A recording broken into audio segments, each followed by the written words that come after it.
La capitale économique ivoirienne a abrité la deuxième édition des journées de l'Association des sociétés de gestion et d'intermédiation. L'événement s'est déroulé autour du thème « Avec la bourse, investir aujourd'hui pour mieux vivre demain ». L'Académie internationale de lutte contre le terrorisme a tenu sa troisième réunion du conseil d'administration pour dresser le bilan de l'année écoulée et définir ses perspectives. Des détails dans cette édition. Nous terminerons avec le Salon du livre pour enfants et adolescents qui a ouvert les portes de sa 7e édition au Palais de la Culture de Treichville. Voici pour le sommaire. Bienvenue à toutes et à tous. La deuxième édition des journées de l'Association professionnelle des sociétés de gestion et d'intermédiation s'est ouverte à Abidjan. Objectif, rapprocher le marché boursier des investisseurs individuels. Ces deux journées de l'APSGI, qui sont des rendez-vous que nous avons mis en place pour pouvoir vulgariser la culture boursière, se rapprocher des investisseurs individuels pour pouvoir démontrer, ou en tout cas montrer aux populations que la bourse n'est pas un marché pour une élite, mais que c'est bien un marché pour tous et que ce marché-là permet de développer nos économies sur deux aspects. À la fois en tant qu'investisseurs, ils peuvent participer pour placer leur épargne, et en tant que dirigeants d'entreprise, entrepreneurs, ils peuvent également se financer au travers des marchés financiers. Sous le thème « Avec la bourse, investir aujourd'hui pour mieux vivre demain », l'événement met en avant les performances du marché financier de l'UEMOA et ses opportunités d'investissement. Un sondage a montré que seulement 24% de la population, c'est-à-dire 2 personnes sur 10, ont déjà entendu parler de la bourse. Ça veut dire que presque 8 personnes n'ont jamais entendu parler de la bourse. Or, on a besoin de ce marché pour lever les ressources, pour financer notre développement.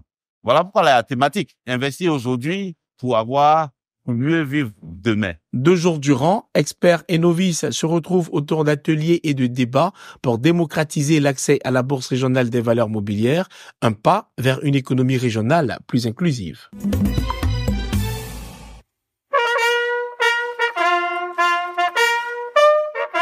L'Académie internationale de lutte contre le terrorisme a tenu sa 3e réunion du conseil d'administration à Abidjan. Une session présidée par le ministre d'État, ministre de la Défense, pour évaluer les actions menées et définir les perspectives. Vous le savez, l'Académie a quand même 4 défis importants à relever. C'est donc le projet de labellisation pour donc bénéficier donc de l'excellence de l'Union africaine. C'est aussi donc les conditions de vie et de travail du personnel sur le site. C'est bien entendu la modification donc des formules de formation. Comme vous le savez, l'Académie repose sur 3 piliers. Donc il y a des formules de formation que nous voulons enrichir et bien entendu intéresser un maximum de pays africains à adhérer à l'Académie. Point d'orgue de cette rencontre, l'inauguration d'un centre de tir moderne, dont des Émirats arabes unis, renforçant les capacités d'entraînement de l'Académie. Cette infrastructure moderne témoigne de la coopération internationale dans la lutte contre le terrorisme à l'échelle régionale. C'est un cadeau, moi je paie. Le Palais de la Culture d'Abidjan-Treichville accueille la 7e édition du Salon du livre pour enfants et adolescents.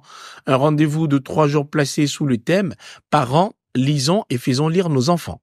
Le Salon du livre pour enfants et adolescents que le ministère de la Culture et de la Francophonie organise chaque année au mois de décembre a pour objectif de faire de la Côte d'Ivoire un important marché du livre de jeunesse, mais surtout un haut lieu de la transmission du goût de la lecture aux enfants.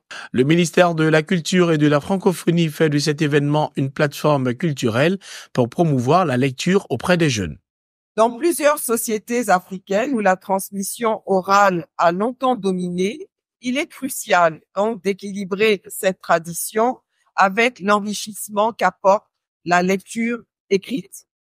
L'un ne remplace pas l'autre, mais la lecture permet de solidifier les savoirs, de conserver nos cultures, d'enrichir nos imaginaires tout en ouvrant nos enfants à de nouveaux horizons. La lecture est une clé qui ouvre les portes de l'esprit et du cœur. Elle développe la curiosité, la créativité et la compréhension du monde. En incitant nos enfants à lire, nous leur offrons un trésor inestimable qui les accompagnera tout au long de leur vie. Intelligence artificielle, livres audio, bandes dessinées et concours littéraires. Cette édition 2024 multiplie les initiatives pour créer une nouvelle génération de lecteurs passionnés. 4 prix nationaux, dont le Petit Dadier, viendront récompenser les jeunes talents. Bien que Noël célèbre la naissance de Jésus-Christ, une tendance se dessine en Côte d'Ivoire. Des familles musulmanes participent de plus en plus aux festivités de fin d'année. Les cadeaux pour les enfants pour la fête de Noël.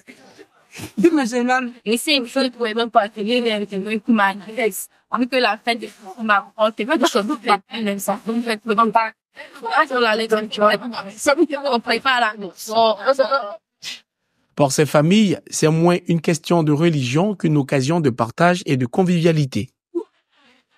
C'est la période des enfants, donc c'est la période négative, il y a la misère des enfants. C'est même si tu as un temps. Voilà, c'est un jeu là. Un phénomène qui illustre l'évolution d'une société ivoirienne où les célébrations deviennent des moments de rapprochement au-delà des appartenances religieuses.